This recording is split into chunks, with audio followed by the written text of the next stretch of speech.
بسم اللہ الرحمن الرحیم۔ میں بہت کالی تھی، دلہن بنی ڈر رہی تھی کہ کہیں شوہر طلاق ہی نہ دے دے۔ کچھ دیر بعد شوہر کمرے میں آیا تو میں اسے دیکھ کر حیران رہ گئی کیونکہ وہ بہت خوبصورت تھا۔ مجھے دیکھتے ہی بولا، تم تو بہت کالی ہو، میرے ساتھ جچو گی نہیں۔ مگر اسی وقت شوہر بولا، اس کا علاج ہے میرے پاس، تمہیں ہر رات یہ انجیکشن گورا کرنے والا لگاؤں گا، اس سے تم کچھ ہی دنوں میں گوری ہو جاؤ گی، پھر ہماری جوڑی چاند سورج کی لگے گی۔ یوں روزانہ شوہر مجھے انجیکشن لگا دیتا اور پھر مجھے کچھ ہوش نہ رہتا، مگر صبح جاگتی تو شوہر گھر پر نہ ہوتا۔ ایک رات اچانک ساس خوشی خوشی میرے پاس آئی اور بولی، بہو تیرا شوہر تو نکاح کے فوراً بعد ہی بھاگ گیا تھا، اب وہ تیری تصویر دیکھتے بھاگا چلا آیا ہے۔ یہ سنتے ہی میری جان نکل گئی۔ میں بہت کالی تھی، اسی سبب خاندان بھر میں کلو کے نام سے مشہور ہو چکی تھی۔ حالانکہ میرا نام اتنا اچھا تھا، فاطمہ، مگر کوئی مجھے اس نام سے نہیں پکارتا تھا۔ میں اپنے بہن بھائیوں میں سب سے بڑی تھی اور شادی کی عمر کو پہنچ چکی تھی، مگر خاندان والوں نے آپس میں ہی سارے رشتے کر لیے تھے، مگر مجھے کسی نے پوچھا تک نہیں۔ یہاں تک کہ میری چھوٹی بہن کا رشتہ بھی پھپھو نے اپنے بیٹے کے لیے لے لیا تھا، مگر ابو نے گھر بھر میں اعلان کر رکھا تھا کہ جب تک میری بڑی بیٹی کلو کی شادی نہیں ہو جاتی میں اپنے کسی بچے کو بھی نہیں بیاہوں گا۔ مجھ سے چھوٹا ارسلان تھا اور پھر تیسرے نمبر پر بہن تھی۔ نبیلہ اور پھپھو کا بیٹا ایک دوسرے کو بہت چاہتے تھے، مگر ان کی شادی میری وجہ سے رکی ہوئی تھی۔ نبیلہ اٹھتے بیٹھتے ہر وقت میرے لیے دعا کرتی رہتی تھی، کہتی تھی کہ کلو باجی تمہاری شادی ہوگی تو ہمارے سروں سے تمہارا سایہ ٹلے گا۔ اپنی بہن کی یہ بات سن کر میں بہت زیادہ اداس ہو جایا کرتی تھی۔ نہ جانے میرے ارد گرد کے لوگ مجھے انسان کیوں نہ سمجھتے تھے۔ امی نے رشتہ کرانے والی عورتوں کو ڈھیروں ڈھیر پیسے دے رکھے تھے کہ کسی نہ کسی طریقے سے میرا رشتہ ہو جائے۔ اب حالات یہ تھے کہ ہمارے گھر میں ہر روز دعوت کا اہتمام ہوتا۔ ہم سفید پوش لوگ تھے، میرے والد کی اتنی آمدن نہیں تھی جو اس طرح لٹائی جاتی۔ سب دیکھ دیکھ کر میرا دل خون کے آنسو روتا تھا۔ ہر بار میرے رشتے سے انکار ہو جایا کرتا تھا اور ہر بار ہی یہ وجہ سامنے آتی تھی کہ لڑکی کالی ہے۔ یہ سب باتیں میرے دل پر نقش ہونے لگی، مجھے اپنے وجود سے نفرت ہونے لگی تھی۔ میں نے آئینہ دیکھنا چھوڑ دیا تھا، میں سب سے کٹ کر رہ گئی تھی۔ اب میں نے گھر بھر میں اعلان کر دیا کہ میرے لیے کوئی رشتہ نہ آئے، مجھے نہیں کرنی شادی۔ خیر یوں کچھ عرصہ تو چلا، مگر ایک دن ابو میرے پاس آئے اور کہنے لگے، کلو بیٹا فکر نہ کرو، زندگی میں ہر انسان پر مشکل وقت آتا ہے، تمہارا یہ مشکل وقت ہے، یہ کٹ جائے گا۔ میں چپ ہی رہی۔ اس دن کے بعد پھر سے میرے لیے رشتے آنے لگے تھے۔ ایک دن ارسلان امی کے پاس آیا اور کہنے لگا، امی اپنی بہن کی شادی کے لیے اپنے سے کوشش میں نے بھی کی ہے، آگے اللہ کو جو منظور، آپ کلو باجی کو تیار کر دیجیے گا۔ جب نبیلہ نے یہ بات سنی تو بولی، یہاں تو میں آپ کا رشتہ کروا کر ہی رہوں گی۔ شام 4 بجے میرے رشتے کے لیے لوگوں نے آنا تھا۔ نبیلہ مجھے 1 بجے ہی گھر سے لے گئی، وہ مجھے محلے میں بنے پارلر میں لے گئی تھی۔ نبیلہ پارلر والی لڑکی سے بولی، عظمیٰ تمہیں ہماری دوستی کی قسم کہ کلو باجی کو آج اس طرح بنا دو کہ اپنا چہرہ بھی نہ پہچان پائے، دنیا جہاں کی کریمیں جو تمہارے پاس ہیں اس کے چہرے پر لگا دو۔ وہ ہنس کر بولی، تم فکر ہی نہ کرو۔ پھر میں آنکھیں موند کر لیٹ گئی۔ نہ جانے عظمیٰ میرے چہرے کے ساتھ کیا کیا کر رہی تھی۔ 3 گھنٹے وہ میرے چہرے پر چیزیں بدل بدل کر لگاتی رہی اور جب مجھے مکمل طور پر تیار کر دیا تو کہنے لگی، کلو باجی اب ذرا اپنا چہرہ تو آئینے میں دیکھو۔ میں نے اپنا چہرہ دیکھا تو دنگ رہ گئی، ایسا لگتا تھا جیسے میں ابھی ابھی انڈے سے نکل کر آئی ہوں۔ میں اتنی گوری لگ رہی تھی کہ اپنا آپ بھی مجھ سے پہچانا نہیں جا رہا تھا۔ نبیلہ بولی، چلو کلو باجی گھر پر چلیں، آج تو تمہارا رشتہ پکا ہی ہے۔ میری آنکھوں میں آنسو آ گئے تھے۔ میں بولی، نہیں نبیلہ، میں لڑکے والوں کے سامنے ایسے نہیں جاؤں گی، خدا کا کچھ خوف کرو، میں کسی کو دھوکہ نہیں دے سکی۔ نبیلہ بولی، باجی چپ کر جاؤ خدا کے واسطے، اب یہ حرکتیں چھوڑ دو، ساری زندگی ہمارے سروں پر یوں ہی بیٹھی رہو گی کیا؟ میں رونے لگی تھی۔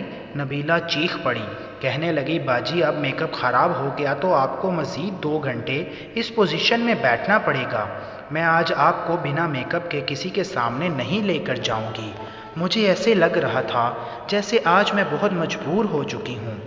اس سب کے علاوہ میرے پاس کوئی اور چارہ نہیں تھا، اس لیے مجھے 3 کلو میک اپ کے ساتھ لڑکے والوں کے سامنے پیش ہونا پڑا۔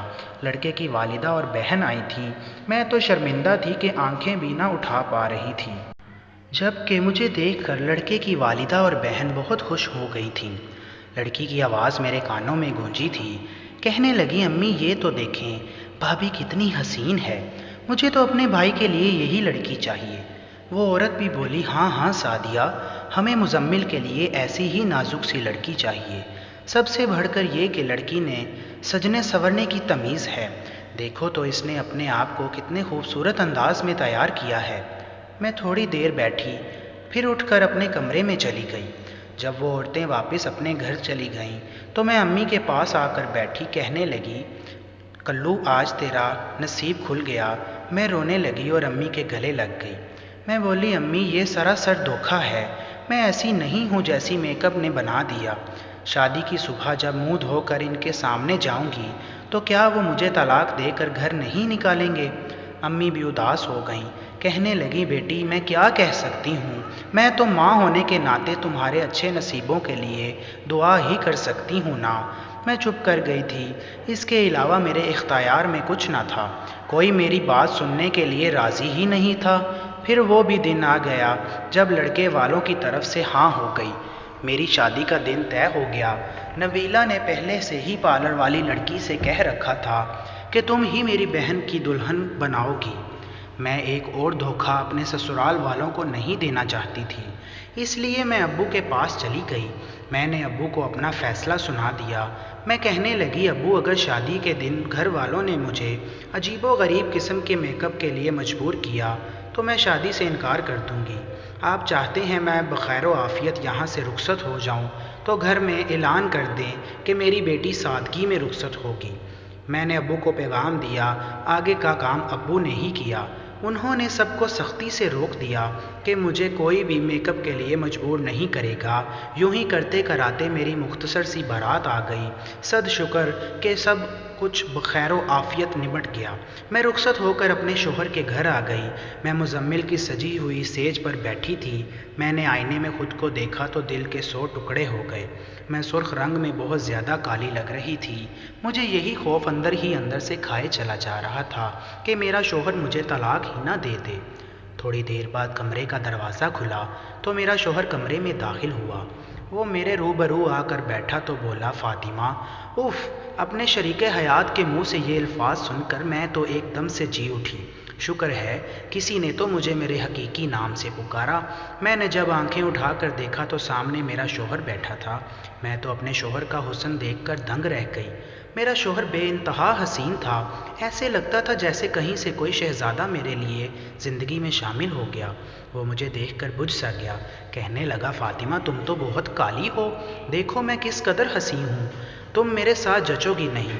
میرے اوپر کا سانس اوپر اور نیچے کا نیچے رہ گیا، میری آنکھوں میں آنسو بہنے لگے۔ میں جانتی تھی کہ میں ہرگز بھی پیاری نہ تھی، پھر بھی میں نے کبھی خواب میں بھی نہیں سوچا تھا کہ میرا شوہر مجھے شادی کی پہلی رات اتنی کڑوی کسیلی بات کہے گا۔ وہ بولا ارے ارے رونے کی بات نہیں، میں جانتا ہوں تم ایک خوبصورت لڑکی ہو، تمہارے نین نقش بہت پیارے ہیں، رہی بات تمہارے سیاہ رنگت کی تو میرے پاس اس کا بھی حل ہے، میں ہر شب تمہیں وائٹنگ انجیکشن لگا دیا کروں گا، تم دنوں میں ہی اتنی سفید ہو جاؤ گی کہ خود کو اپنا آپ پہچان نہیں پاؤ گی، بولو تمہیں یہ سب منظور ہے؟ میں خاموش ہی رہی تھی، البتہ نہ چاہتے ہوئے بھی ہاں میں سر ہلا دیا۔ میرا شوہر اٹھا اور باہر نکل گیا، میری آنکھیں بھیگ گئیں۔ مجھے معاشرے کے اس دوہرے معیار نے بہت دکھ دیا تھا، نہ جانے ہم لوگوں نے گوری رنگت کو خود پر اتنا حاوی کیوں کر لیا؟ کیا جو سانولا ہو یا کالا ہو وہ انسان نہیں ہوتا؟ نہ جانے ہم مغربی لوگوں جیسے کیوں بننا چاہتے ہیں، نہ جانے ہم نے حسن کے معیار کو اتنا مشکل کیوں بنا ڈالا۔ سادہ چہرے کو تو اب کوئی بھاتا بھی نہیں تھا۔ لوگوں کے من پسند بننے کے لیے سرجریاں کرائی جاتی ہیں، وائٹننگ انجیکشن لگائے جاتے ہیں۔ میں انہی سوچوں میں گم تھی۔ میرا شوہر میرے لیے ایک انجیکشن لے آیا۔ اس نے جیسے ہی وہ مجھے انجیکشن لگایا، میری آنکھیں بھاری ہونے لگیں اور مجھ پر نیند طاری ہو گئی۔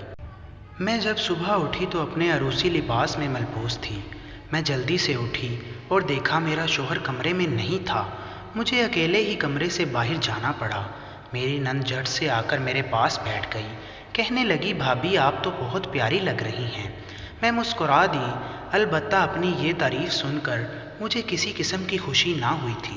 جب مجھے میرے شوہر نے ہی دھتکار دیا، پھر میں نے لوگوں کی تعریفوں سے کیا کرنا تھا؟ میں ادھر ادھر منتظر نگاہوں سے اپنے شوہر کو ڈھونڈ رہی تھی، لیکن وہ مجھے کہیں نظر نہ آیا۔ میں نے اپنی نند سے اپنے شوہر کے متعلق پوچھا۔ وہ کہنے لگی بھابھی مزمل بھائی اپنے کسی کام سے باہر گئے ہیں۔ بھابھی میرے بھائی کا کام بہت مشکل ہے، بیچارہ سارا دن کام کرتا ہے۔ تم دعا کرو میرے بھائی کی روزی میں خیر کی برکت ہو جائے، ان کا کام آسان ہو جائے۔ میں نے اس بات میں سر ہلا دیا۔ دن بس یوں ہی گزر گیا۔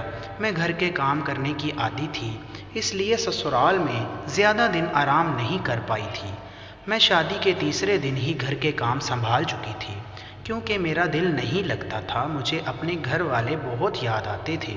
ایسے گھر میں رہنے کا کیا فائدہ جب مجھے میرے شوہر کی شکل ہی رات 10 بجے کے بعد دکھائی دیتی تھی۔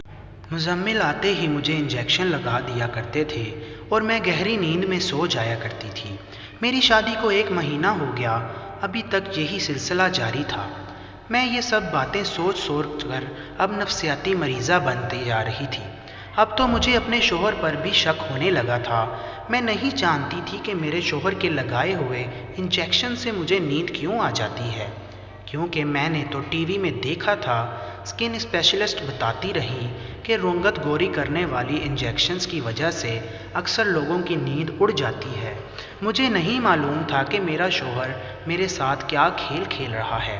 اب میں ہر وقت پریشان رہتی تھی، گھر کے کام کرتی، کبھی ہاتھ جل جاتا تو کبھی کھانا جل جایا کرتا تھا۔ میری نند میرا بہت خیال رکھتی تھی۔ وہ اکثر مجھے دلاسے دیا کرتی تھی کہ یہ دن گزر جائیں گے، برا وقت ٹل جائے گا۔ میری نند مجھے اس طرح سے پیار کرتی جیسے آج تک میری سگی بہن نے، نبیلہ نے بھی نہ کیا۔ اسے تو بس یہی پڑی رہتی تھی کہ کیسے بھی کر کے میری شادی ہو جائے تاکہ اس کا راستہ بھی کھل جائے۔ ایک دن میں یوں ہی حالات سے تنگ آ کر اپنی نند کے گلے لگ کر رو رہی تھی، جب میری ساس نے مجھے روتے ہوئے دیکھ لیا۔ کہنے لگی بہو تم مزمل کی وجہ سے پریشان ہونا، تم فکر مت کرو، میں اس کے کان کھینچوں گی تو وہ سدھر جائے گا۔ میں نے محسوس کیا تھا کہ میری ساس میرا درد اپنے دل میں محسوس کیا کرتی تھی۔ وہ اکثر اپنی بیٹی سے کہا کرتی کہ ہم فاطمہ کو اس کے گھر کی دوری دیوار سے بیاہ کر لائے ہیں، اپنے بھائی کو کچھ سمجھاؤ۔ میں نہیں جانتی تھی کہ میرا شوہر کبھی سدھرنے والا تھا بھی یا نہیں۔ خیر میں نے محسوس کیا تھا کہ ان سے پہلے میری رنگت سفید ہونے لگی۔ میرے چہرے کے ساتھ ساتھ میرے ہاتھ پاؤں تک سفید ہو گئے۔ میں اس سفید رنگ میں بہت جچتی تھی۔ میں بھی اپنے گورے رنگت کو دیکھ کر بہت خوش ہو جاتی، کیونکہ میں نے اپنے سیاہی مائل رنگ کی وجہ سے بہت کچھ سہا تھا۔ ایک رات اچانک میری ساس خوشی خوشی میرے پاس آئی اور بولی بہو تمہارا شوہر تمہاری تصویر دیکھتے ہی بھاگا چلا آیا ہے۔ میں تمہارے لیے بہت خوش ہوں، کیونکہ میں نے تمہیں بن شوہر کے عذاب سے گزرتے دیکھا ہے۔ بیٹا اس میں ہماری بھی غلطی تھی کہ شادی سے پہلے بیٹے کو تصویر نہیں دکھائی۔ وہ نہیں جانتا تھا کہ تم سیاہ رنگت کی مالک ہو۔ جب ہی تو وہ نکاح کے فوراً بعد گھر سے بھاگ گیا۔ اب میں نے فون کر کے اس کو خوب بے عزت کیا اور اسے یہ بھی بتایا کہ واپس لوٹ آؤ، تمہاری بیوی اب گوری ہو گئی ہے۔ اسے پھر بھی میری بات کا یقین نہ ہوا تو اس نے تمہاری تصویر مانگی، وہ تمہاری نند نے بھیج دی۔ اب تو وہ سر کے بل واپس آ رہا ہے۔ میں تم سے یہ کہنے آئی ہوں کہ آج تم اپنے شوہر کے استقبال کے لیے عروسی لباس پہن لو اور پرانی باتوں کو دل سے نکال دینا۔ ہمیشہ عورت ہی دل بڑا کرتی ہے تو گھر بستا ہے۔ میری ساس نہ جانے کیا کیا کہے چلی جا رہی تھی، جبکہ میری سوئی تو اس بات پر اٹکی تھی کہ تمہارا شوہر تو نکاح کے فوراً بعد بھاگ گیا۔ میری ساس جب کمرے سے چلی گئی تو میں پھوٹ پھوٹ کر رونے لگی۔ میں بہت زیادہ گھبرا گئی۔ میری شادی کو اب 1 ماہ ہو چکا تھا، نہ جانے پچھلے 1 ماہ سے کون میرے کمرے میں آ رہا تھا۔ مجھے کچھ سمجھ نہیں آ رہا تھا کہ میں کیا کروں، اس لیے جلدی سے اپنی نند کے کمرے میں چلی گئی تاکہ ساری بات بتا سکوں۔ میں جلدی سے نند کے کمرے کی طرف بڑھی اور دروازے پر نوک کرنا بھی بھول گئی۔ میں نے جلدی سے کمرے کا دروازہ کھولا اور اندر داخل ہو گئی۔ سامنے کا منظر دیکھ کر تو میری روح فنا ہو گئی۔ سامنے وہی مرد کھڑا تھا جو ہر رات میرے کمرے میں یہ کہہ کر آتا تھا کہ میں مزمل ہوں۔ اس شخص کو دیکھ کر میں اپنے حواس پر قابو نہ رکھ پائی، اس لیے آگے بڑھ کر اس کے منہ پر تھپڑوں کی برسات کر دی۔ وہ اپنے بیچ بچاؤ کی کوشش کرتا رہا۔ جیسے ہی میں اسے مار مار کر پیچھے ہٹی تو میرے سامنے ایک عجیب نظارہ تھا۔ اس مرد کے بال کھل چکے تھے جو کہ لمبے گھنے تھے۔ اس کے چہرے پر لگی مونچھ داڑھی اتر چکی تھی۔ میں اس کو دیکھ کر پہچان گئی کہ وہ تو میری ہی نند نکلی تھی۔ میں ہکا بکا اس کی شکل دیکھتی رہی۔ میں بولی، تم نے یہ سب کیوں کیا؟ مجھے اتنا بڑا دھوکہ کیوں دیا؟ آج جب امی نے بتایا کہ میرا شوہر گھر واپس آ رہا ہے تو یہ سن کر میں تو مرنے والی ہو گئی، اس لیے تمہارے پاس آئی کہ تمہیں سب کچھ بتا سکوں۔ میری نند رونے لگی۔ اس نے میرے سامنے ہاتھ جوڑ دیے اور بولی، بھابھی میرا راز کسی کو مت بتانا۔ میں تمہارے ساتھ جو کچھ کیا اسے راز ہی رکھنا، نہیں تو میری زندگی تباہ ہو جائے گی۔ بھابھی میں ہر شب تمہیں وائٹننگ انجیکشن میں نیند کی دوا ملا کر لگاتی تھی۔ میں پھٹ پڑی اور بولی، آخر کیوں؟ تمہارا اس سب کے پیچھے کیا مقصد تھا؟ وہ بولی، میں دل کے ہاتھوں مجبور تھی، میں محبت کی خاطر یہ سب کر رہی تھی۔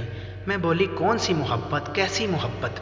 میری نند بولی، بھابھی میں تو خود شاید اس بات سے ناواقف ہوں، مگر تم اور میں ایک ہی کالج میں پڑھتی تھی۔ تم اپنے کالے رنگ کی وجہ سے ممتاز تھی۔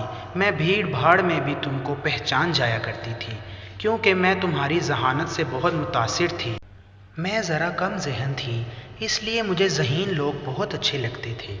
میں جاننا چاہتی تھی کہ ذہین لوگوں کے گھروں کا ماحول کیسا ہوتا ہے، وغیرہ وغیرہ۔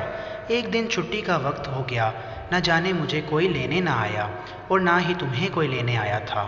ہمارے ساتھ گیٹ پر اور بھی بہت سی لڑکیاں کھڑی تھیں، مگر میری ساری توجہ تم میں تھی۔ میں دیکھنا چاہتی تھی کہ آخر تمہیں کون لینے آتا ہے۔ تبھی تمہارا بھائی لینے آیا۔ میں تو تمہارے بھائی کی طرف دیکھ کر حیران رہ گئی۔ وہ کتنا خوبصورت تھا، وہ مجھے پہلی نظر میں ہی اچھا لگا۔ اب میں نے اپنا یہ وتیرہ بنا لیا کہ جیسے ہی چھٹی کا وقت ہوتا میں گیٹ پر جا کر کھڑی ہو جاتی۔ میں تمہارے بھائی کی نظروں میں آنا چاہتی تھی۔ میری 2 ماہ کی محنت رنگ لے آئی۔ آخر کار ارسلان نے مجھ سے نظر کرم کر دی۔ وقت کے ساتھ ساتھ ہمارا ایک دوسرے کے ساتھ رابطہ بھی ہو گیا۔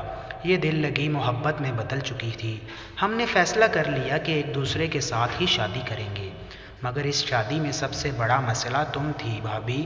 مجھے ارسلان نے بتایا کہ ان کے ابو نے یہ فیصلہ کر رکھا ہے کہ جب تک ان کی بڑی بیٹی کی شادی نہ ہوتی وہ کسی بچے کی آگے شادی نہیں کریں گے۔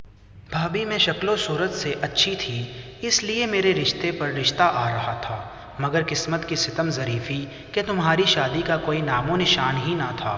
اس لیے میں نے اپنے بھائی کا رشتہ تم سے کروا دیا تاکہ میرے اور ارسلان کی شادی کی راہیں ہموار ہو سکے۔ مگر شادی کی پہلی رات ہی بھائی گھر سے بھاگ گیا۔ اب میری جان پر بن گئی کہ اگر تم نے ارسلان کو بتا دیا کہ تمہارا شوہر گھر سے بھاگ گیا ہے، پھر وہ میرے ساتھ کہاں شادی کرتا۔ اس سب کا حل مجھے یہی ملا تھا۔ میں تمہارا شوہر بن کر کمرے میں آنے لگی، وائٹننگ انجیکشن کے ساتھ نیند کا انجیکشن بھی لگانے لگی۔ دیکھو میری محنت سے آج تمہارا شوہر گھر واپس آ رہا ہے۔ پھر میری نند مجھے کمرے میں لے آئی۔ اس نے مجھے بہت خوبصورتی سے تیار کیا۔ تھوڑی دیر بعد ہی میرا شوہر کمرے میں آ گیا۔ وہ مجھے دیکھ کر مسکرانے لگا۔ میں تو اپنے شوہر کو پہچان ہی نہیں پا رہی تھی، کیونکہ میرے شوہر میں اور نند میں ناقابل یقین مماثلت پائی جا رہی تھی۔ اگر میری نند نے مجھے دھوکہ دیا تھا تو اس میں میری اتنی بھی غلطی نہیں تھی۔ میرے شوہر نے میرے سامنے بیٹھتے ہی ہاتھ جوڑ دیے، کہنے لگا، مجھے معاف کر دو، میں تمہیں چھوڑ کر بھاگ گیا۔ دراصل اس دن شاید بیوٹی پارلر والوں نے تمہارے چہرے پر سیاہ میک اپ کیا ہوا تھا، مجھے لگا کہ تمہاری رنگت ہی ایسی ہے، اس لیے تمہیں چھوڑ کر بھاگ گیا۔ تم پلیز مجھے معاف کر دو۔ میں بولی مزمل، اگر میں سیاہ رنگت کی مالک ہوتی تو کیا تم مجھے قبول نہ کرتے؟ مزمل نے زور زور سے نفی میں سر ہلا دیا، کہنے لگا سوال ہی نہیں پیدا ہوتا، خود سوچو، میں جیسے گورے چٹے مرد کے ساتھ کالی بیوی اچھی لگتی تھی کیا؟ لوگوں نے میرا مذاق ہی اڑانا تھا کہ نہ جانے اس میں ایسی کیا کمی تھی جو کالی بیوی ملی ہے۔ میں چپ کر گئی، میں نے اپنے سچ کا گلا گھونٹ دیا تھا۔ میری شادی کو 2 سال ہو چکے ہیں، میرا شوہر مجھ پر جان نچھاور کرتا ہے، بظاہر سب کچھ اچھا ہے، مگر میں آج بھی مزمل کی باتوں کو دل سے نہیں بھلا سکی۔ میرے دل میں بار بار یہ سوال آتا ہے کہ کالے انسان نہیں ہوتے، انہیں بھی تو اللہ پاک نے کچھ سوچ سمجھ کر بنایا ہوگا۔ خیر میں نے سوچ لیا تھا کہ میں اپنی اولاد کی تربیت ایسی کروں گی کہ وہ ہر انسان سے محبت کرنے والے ہوں گے، پھر چاہے کوئی کالا ہو یا گورا۔ دنیا میں تبدیلی تب ہی لائی جا سکتی ہے جب ہم اپنے اندر کو بدلیں۔ میری نند اور ارسلان کی شادی ہو چکی ہے، وہ بھی بہت خوش ہیں، شاید زندگی اس کا ہی نام ہے۔